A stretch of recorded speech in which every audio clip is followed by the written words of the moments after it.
Students, इस video lecture में आप लोगों को मैं बेंजीन की संरचना के बारे में बताऊंगा। Structure of benzene. Benzene molecular formula से आप सब परिचित हैं, C6H6 है। और प्राइमा फेसी ऐसा लगता है कि इसमें 3 डबल बॉन्ड्स हैं, तो काफ़ी एक्टिव होना चाहिए, आसानी से इसकी रिएक्शंस होनी चाहिए, पर ऐसा नहीं है।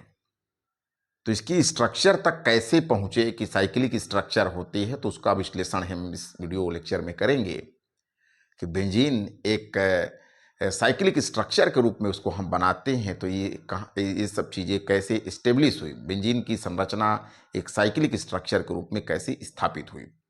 तो चलिए शुरुआत करते हैं स्ट्रक्चर ऑफ बेंजीन की। Structure of benzene. एक बात ध्यान रखिएगा कि ये काफ़ी बड़ा वीडियो बन जाएगा, इसलिए इसको मैं 2 पार्ट में बनाऊंगा। तो नेक्स्ट पार्ट आप ज़रूर देखें कि इसकी मॉलिक्यूलर ऑर्बिटल स्ट्रक्चर कैसे होती है। तो पहले पार्ट में हम लोग रिंग स्ट्रक्चर तक पहुंचेंगे। तो सबसे पहले जो इस बात है कि इसका मॉलिक्यूलर फार्मूला क्या होना चाहिए। मॉलिक्यूलर फार्मूला, तो मॉलिक्यूलर फार्मूला एलिमेंटल एनालिसिस, तत्वों के विश्लेषण के द्वारा या गुणात्मक और परिणात्मक विश्लेषण के द्वारा ये पाया गया कि बेंजीन में C6H6 होते हैं, 6 कार्बन 6 हाइड्रोजन होते हैं। इसका जो अणु सूत्र है वो C6H6 है। दूसरा चीज ये है कि इसकी जो स्ट्रक्चर कैसे होंगे, 6 कार्बन एटम्स कैसे इसमें जुड़ेंगे। तो सबसे पहले इसके ओपन स्ट्रक्चर की ही बात की गई, चूंकि 6 कार्बन वाले जो कंपाउंड्स थे वो पहले से ज्ञात थे, और इसका जो होमोलोगस है 6 कार्बन एटम वाला, वो अगर हम एल्केन से तुलना करें तो हेक्सेन है। हेक्सेन में C6H14 ये हेक्सेन है, नॉर्मल हेक्सेन है, 6 कार्बन एटम एक ही चेन में है। तो सबसे पहले प्रयास ये किया गया कि इसमें की संरचना को ओपन स्ट्रक्चर के रूप में प्रपोज्ड की गई। तो 6 कार्बन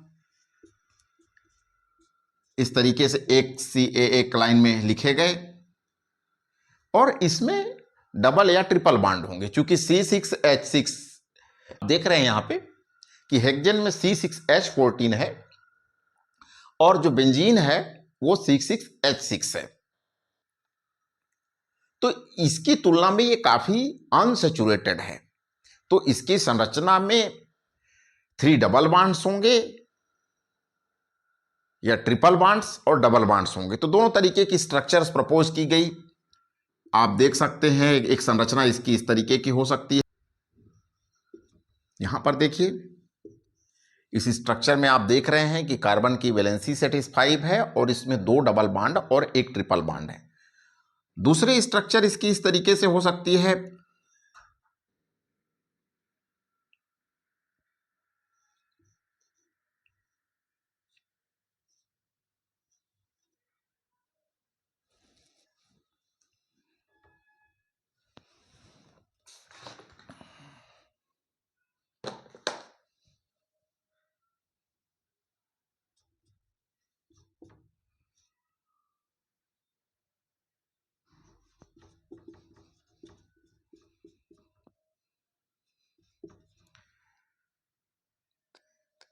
यहां पर आप देख रहे हैं कि 2 ट्रिपल बॉन्ड हैं, और थर्ड जो स्ट्रक्चर हो सकती है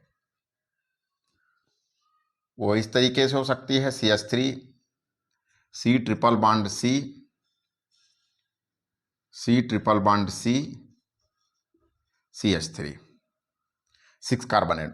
तो शुरुआत में इसकी इस तरीके की स्ट्रक्चर्स प्रपोज्ड की गई कि 6 कार्बन एटम एक सिंगल चेन में होंगे, और उनमें डबल या ट्रिपल बॉन्ड्स इस तरीके से पाए जाएंगे। पर इनमें से कोई भी संरचना बेंजीन की नहीं है।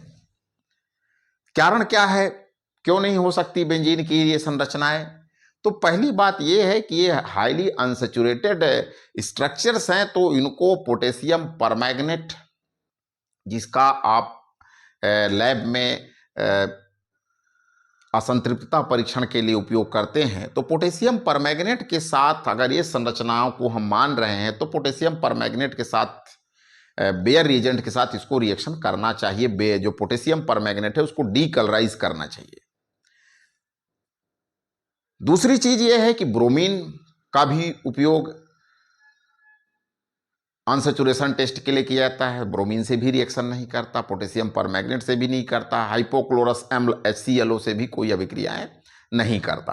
तो इसका मतलब ये है कि ये इस तरीके की इसकी स्ट्रक्चर्स हो नहीं सकती, इस तरीके से अनसैचुरेटेड स्ट्रक्चर्स इसकी संभव नहीं है। इससे पता चलता है कि कुछ और ही यौगिक है, कुछ और इसकी स्ट्रक्चर्स है। तो आगे बात होती है कि इसमें डबल बॉन्ड्स कितने हैं। प्रेजेंस ऑफ डबल बॉन्ड्स की अगर हम लोग बात करें, प्रेजेंस ऑफ डबल बॉन्ड्स को देखें तो इसमें 3 डबल बॉन्ड की पुष्टि होती है। उसको कैसे पता करेंगे? ये C6H6 है, बेंजीन है।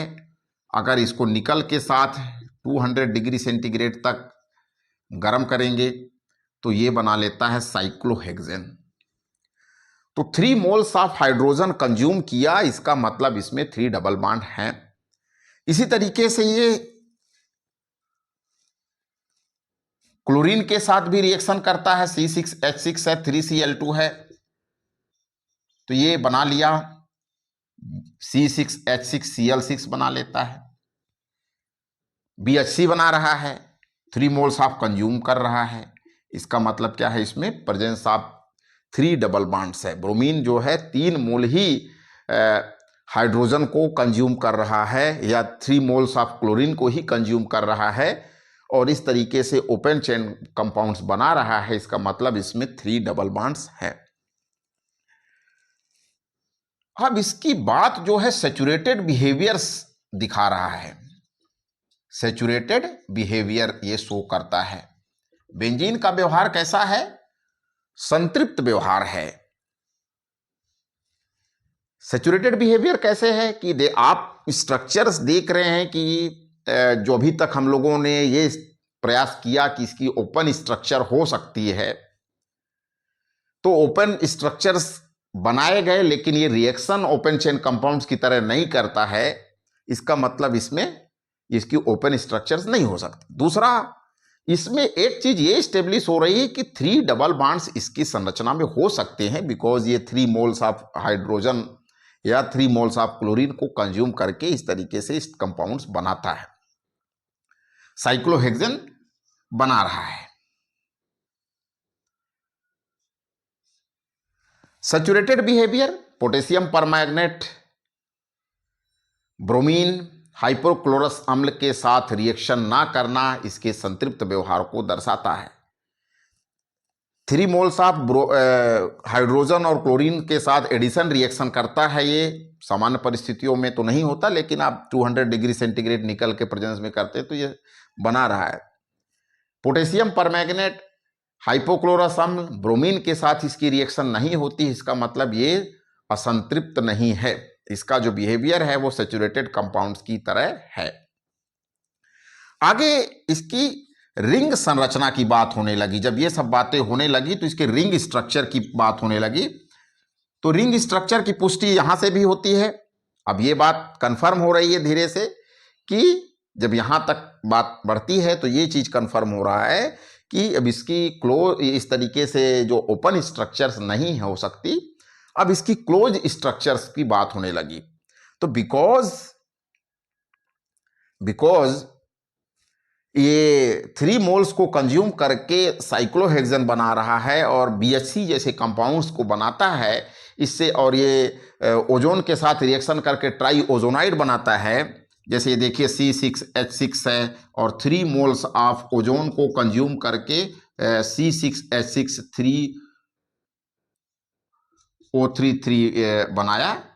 इसका मतलब ये है कि इसमें ये 3 डबल बॉन्ड्स हैं और ये सभी जो आगे के कंपाउंड्स हैं ये नॉन कंपाउंड्स हैं। आप साइक्लोहेक्सेन को जानते हैं, आप BHC से परिचित हैं, आप ट्राई ओजोनाइड को जान रहे हैं। ये सभी बता रहे हैं कि ये क्या है, ये सभी साइक्लिक हैं, तो हो सकता है इसका जो पेरेंट है ये बेंजीन भी कैसा होगा, साइक्लिक होगा। तो इस पर काफी रिसर्च चल रहा था, लेकिन इस काम में जो सफलता मिलती है वो केकुले को मिलती है। केकुले स्ट्रक्चर की हम बात करते हैं, तो केकुले ने 1865 में 1865 में केकुले के संबंध में एक इंटरेस्टिंग स्टोरी है। वो लगातार इस पे काम कर रहे थे और एक दिन उनको सपने में दिखाई देता है कि एक सांप अपने ही पूंछ को खा रहा है, पकड़े हुए है, काट रहा है।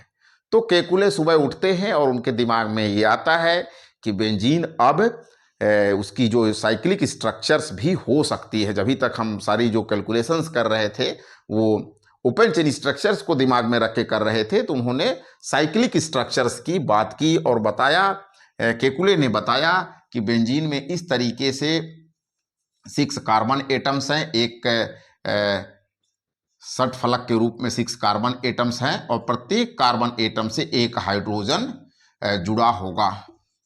चूंकि इस संरचना से केकुले ने बताया कि इस बेंजीन की जो होती है वो चक्रीय संरचना होती है और 6 कार्बन आपस में जुड़ करके प्रत्येक कार्बन से एक हाइड्रोजन जुड़ा हुआ है। इस संरचना में एक कमी दिख रही है कि इसमें जो कार्बन की टेट्रावैलेंसी उसकी पुष्टि नहीं हो रही है। तो आगे सुझाव दिया गया कि इसमें एकांतर स्थिति में द्विबंध पाए जाते हैं।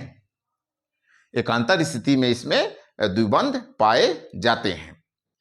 अल्टरनेट डबल बॉन्ड्स है, तो आगे काफ़ी कुछ इसमें विरोध हुआ। इसमें लेडरबर्ग और दूसरे जो साइंटिस्ट हैं उन्होंने इसके कुछ ऑब्जेक्शंस भी रखे।